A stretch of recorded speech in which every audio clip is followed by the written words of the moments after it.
Laisvą akimirką rašiau dienoraštį. Rašiau labai nepalankiomis sąlygomis. Perskaityti Pašalaičiui būtų sudėtinga. O viliuosi, kad kada nors tą norės paskaityti ir mano vaikai, o ir jų vaikai. Perspausdinau nieko netaisydamas. Nepamenu kiek. Nemažai mūsų buvo. Bet kai nuvykom į Norilską, paaiškėjo, kad jie jau neįleis į archyvą dirbti. Nu ir ką dabar su manim daryti? Tai visi turi kažkokias pareigas ir panašiai. Ten pagrindinis variklis visako ir žinovas, ir iniciatorius Romas. Ta trečioji ekspedicija jau buvo kaip ir seka 89 ir 90 metų, kadangi jau per tas pirmasias, per tuos 2 metus jau visą laiką rinkdavom tą medžiagą, užeidavom į Norilsko kraštotyros muziejų, kur ten kūrėsi memorialo, reiškia jau organizacijos pradžia. Ir ten gyveno Latvis likęs nuo tremties laikų, reiškia labai daug žinantis ir Norilsko ten įvairiuose darbovietėse dirbęs, tuo metu jau pensijų buvęs Vilis Traubergsas, jisai irgi taip pasakodavo ir patardavo, kaip organizuoti ir kur kreiptis ir kur statyti tą vadinamą memorialą Norilske. Tai tas memorialas jau buvo taip aptartas ir kad geriausia vieta būtų ten, kur buvo 7. lageris, kur buvo atvežti iš Pabaltijo ir lietuviai, ir latviai, ir estai. Ir iš viso buvo atvežta apie 1000 Baltijos kariuomenės karininkų. Išlikusiuose dokumentuose rašoma, kad Juchnovo lagerio viršininkas, valstybės saugumo leitenantas Kyjus, priėmė 256 areštuotus buvusius Lietuvos armijos karininkus. Į lagerį taip pat atvežta apie 500 latvių ir 200 estų karininkų ir kitų laipsnių karių. Ir dar, kaip jie pasakoja, dar buvo iš kitų valstybių, iš Lenkijos nemažai, po 39 metų suimtų ir išsiųstų kariškių. Ir taip pat buvo netgi toks įdomus faktas, kad reiškia iš Ispanijos, Jugoslavijos, Rumunijos, Vengrijos komunistai buvo suimti, kadangi Stalino buvo tokia valia. Kalinti Norilske, tai labai įvairiai.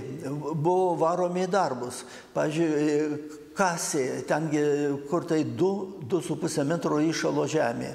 Tai kasė pamatus dujų kokso fabrikui, kapojo.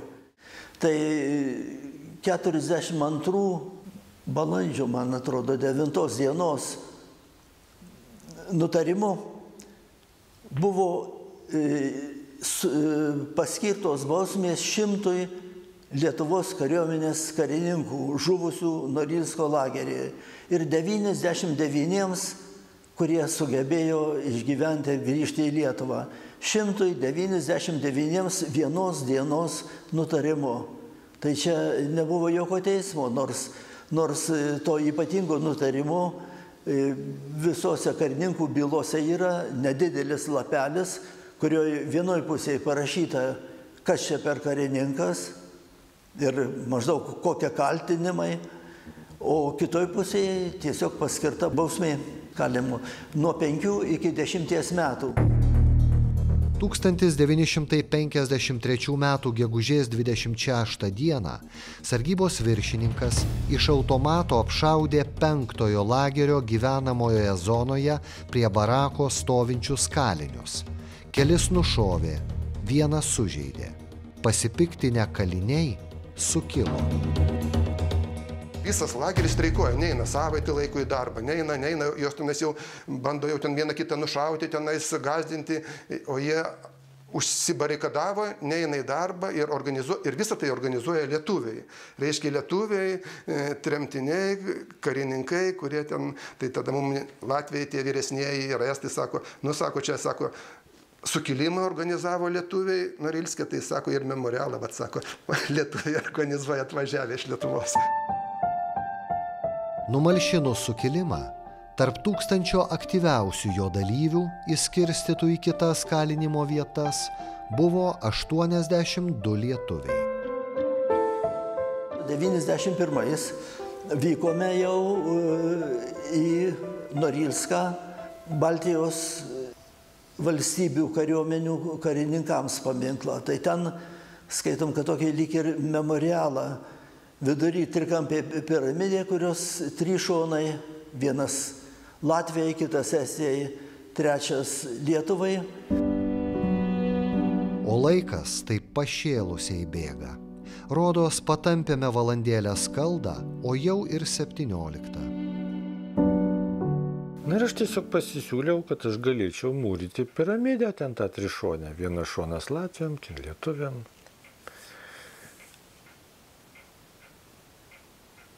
Ir mūrėjau, ten tas dėdukas.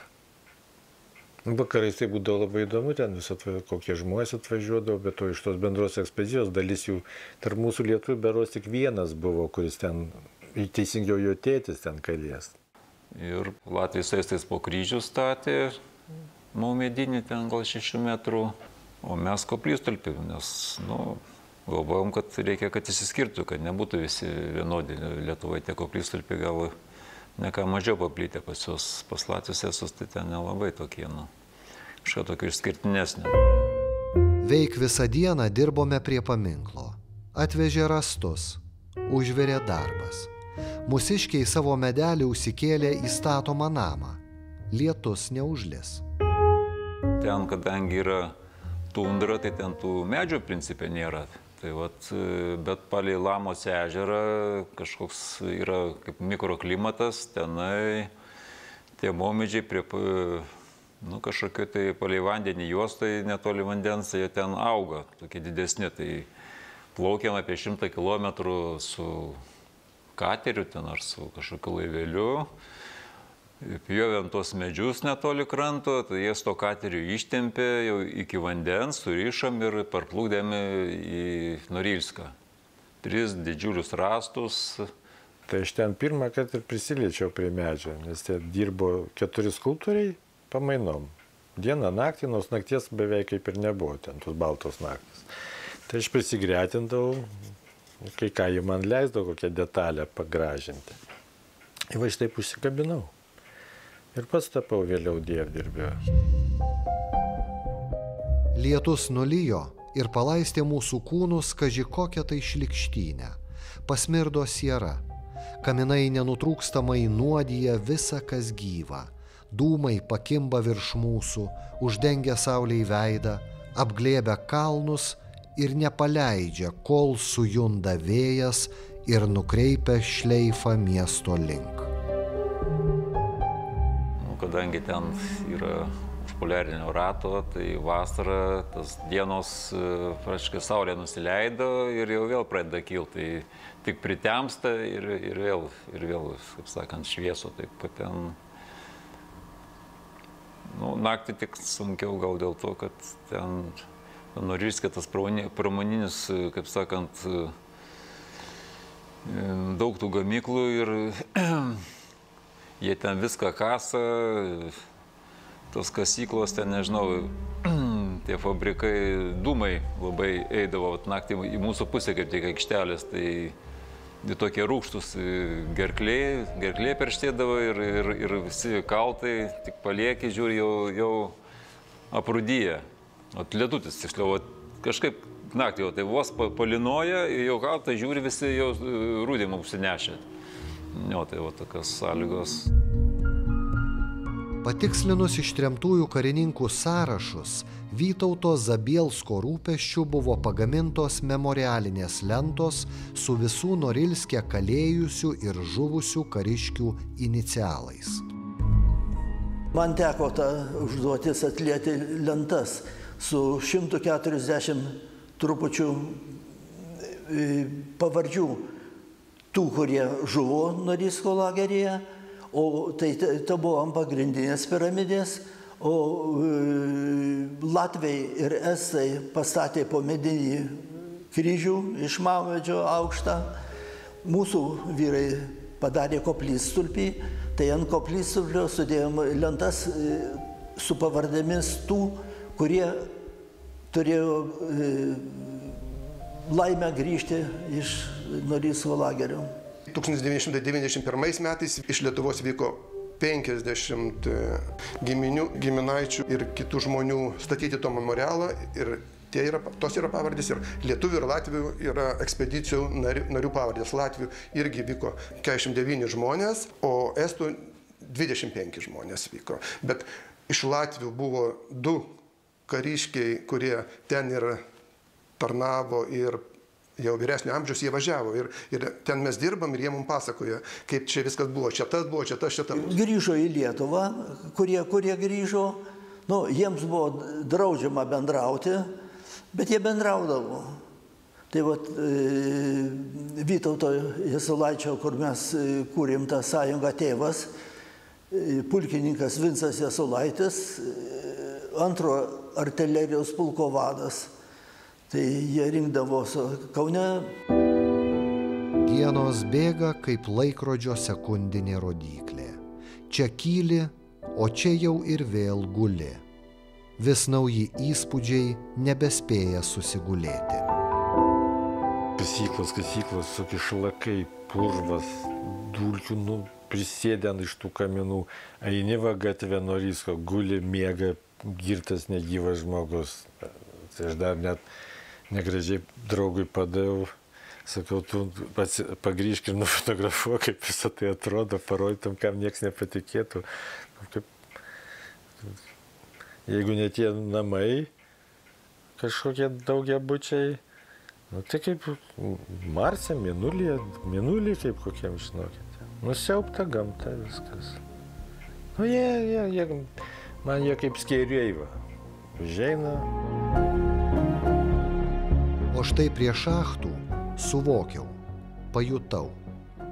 Ledas, purvas, teškantis kažkur vanduo, šalčiu ir drėgme dvelkia urvai, milžiniški surūdyje ratai, tarsi gyvybės siūlą vynioja kanatą, tai viršun, tai apačion, su tais, kurie gal grįš, o gal ir ne. Ne. Jis jau surūdijo, bet tyla nepamiršo, kas čia buvo. Pavyzdžiui, tarkim, matai kitoj vietoj karceris iš plieno. Taigi ten toks klimatas, užšalčiai kokie, tokia lieta žmogžudystė žmonių. Iš šachtų nieks jų ten nelaidojo, pasirodo tuo šlaitu, tiesiog va iš šachtos ir nustumdavo. Tie patys sibiriečiai, jie net nežinojo, kad ten kažkur 500 000 žmonių, įvairių tautų. Mūsų tie medžio drožėjai iš Kauno, jaunimas, drožė koplytstulpį, drožė kryžius visus. Kada palyginom aikštelę, pasirodė žmonių kaulai, pasirodė labai gražus šviesaus vyro skalpas, viską. Tai padarėm nedidelį karstuką ir Šmito kalno įkalnėje iškasėm duobę, kasiau tą duobę, kažkas baisaus. Įšalas, molis, uolienos, žodžiu, pusę dienos mes gal kokio metro duobelę iškasėm, kad galėtume į tą karstuką. Iš tundros prieš šitą viską atsivežėm velėnų ir padengėm taką iš Šmito kalną iki to karstelio ir truputį virš jo. Paskutinę parą jau visi 4 nemiegoja, koplytstulpis jau stovėjo, bet dar ten reikėjo apskardinti. Mes ten kaip dirbom, tai apačiai matom, jau ateina procesija, ten gal už 2 kilometrų kokių. Matosi, tokį su vėliavom eina, tai dar gan tolokai, o mes dar tas stogelį dar bandom, taip sakant, užbaigti, nes tai paskui, kai ateisiu šventyti, jau čia jau ten reikia ir kopėčias nuimti, viską jau ten. Tai gal prieš kokį pusvalandį spėjom ten jau, taip sakant. Žinau, kad Mindaugas dar kalė, ten nepatogiai pasilipęs, kaip sakant, ta paskutinė ten vinį, tai savo per piršto žodžia toksai, balsas tyruose toksai skausman nuskambėjo. Rugpjūčio 10 dieną iš Norilsko viešbučio, kur mes gyvenam, ten mūsų gyveno apie 120 žmonių ir kunigai tame tarpe, su vėliavomis Lietuvos, Latvijos ir Estijos leido per visą miestą eiti centrinę gatvę, po to nusukam, reiškia, link Šmito kalno ir tos 3 kilometrus atėjom, tai Norilsko miesto gyventojai tiesiog žiūrėjo pro balkonus vos neiškrisdami, bet kad eiti ar bijojo, ar kažkas tai. Norilske nėra jokios šventos vietos, tai jau dar mums esant, dar netidengus, jaunavedžiai eidavo prie to, neždavo gėlės. Ir visi norilskiečiai su 3 nemažiau gėlėm, o ten, reiškia, gėlės atskraidina iš pietų, jos brangios, su 3 gėlėm, kad padėt visose 3 šonuose. Labai gražus pasisakymas mūsų monsinjoro Alfonso Svarinsko. Labai tvarkingai, labai gražiai praėjo tas. Ir kas svarbiausia, kad išvakarėse buvo lietus. Žmona kalbėjau su monsinjoru, kaip bus, kad lyja, ką darysim. Jis labai gražiai pasakė, kai darai gerus darbus, tai ir Dievas padeda. Ryte sikėlėm, lyja. Ir kol ėjom iki tos vietos, visą laiką lyjo. Prasidėjus mūsų tam minėjimui, prasisklaidė debesys, prasižvietė, kaip stebuklas. Žvakės visos sudegė iki dugno. Reiškia, antrą dieną atsisveikėdami norėjom uždegti žvakę, buvo toks vėjas, kad negalėjom nei vieno žvakės. O to minėjimo metu jokio vėjo, ramuma. Šiuo metu matosi iš kosmoso puikiausiai, kaip atrodo šis memorialas ir šalia matosi daug pastatytų kitų kryžių, kitų atminimo ženklų ten ir ukrainiečių, ir žydų, ir lenkų. Čia dabar tapo kaip ir viso Norilsko miesto tokia, memorialo aikštė, kur jau ten prisiminti tie žmonės. Mudu su Bruno staiga nutarėme kopti kalnan. Aišku, užkopėme. Ir nusileidome. Ir tarsi viskas tvarkoje būtų, bet sieloje lyg ir ne taip viskas. Daug labai prifotografavau. Ir staiga randam, ar Brunas, ar aš neatsimenu, reiškia, matyt, medinis buvęs barakas sudegęs ir tiesiog kaip kryžius. Da kažkokie cvekai, gelžgaliai. Jis jį pasiėmė, aš jį nufotografavau ant to kalno, ten kaip tik tolumoje tie kaminai, dūmai plaukia ten. Tai Algirdas paima tą kryžių, ten dar spygliuotos vielos nuo lagerio likę ir jis sukomponavo tas rankas ir sukomponavo tų žmonių kančią ten. Jis toks, žinokit, stiprus ir išraiškingas. Bet čia buvo kaip tarsi ir bendras kūrinys, bet žinoma, kad pagrindė Algirdas. O baigėsi tuo, kad jo artimieji pareikalavo iš namų, kad dingtų tas kryžius. Negalėjo artimieji miegoti. Štai kokia jėga. Tai aš sakau, jis man pabėdavo, sakau, aš priimsiu, sakau, man atstos visą ekspoziciją pokario kančio žmonių, tremtinių ir kitų. Ten ir pakabinės visus sukrečia.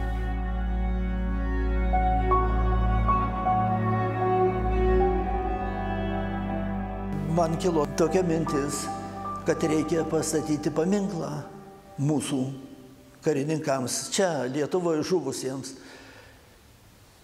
Tai aš daugiau negu 3 metus vaikščiau Vilniuje, nuo savivaldybės iki krašto apsaugos ministerijos, taip ir nesirado Vilniuje vietelės. Tada kreipėmės į Kauno savivaldybę. Kauno savivaldybė visiškai kitas požiūris. Gavome vietą Aukštųjų Šančių karių kapinėse ir akcentas Vyčio kryžius gale. Ir tose stelose abiejose pusėse surašytos karininkų pavardės.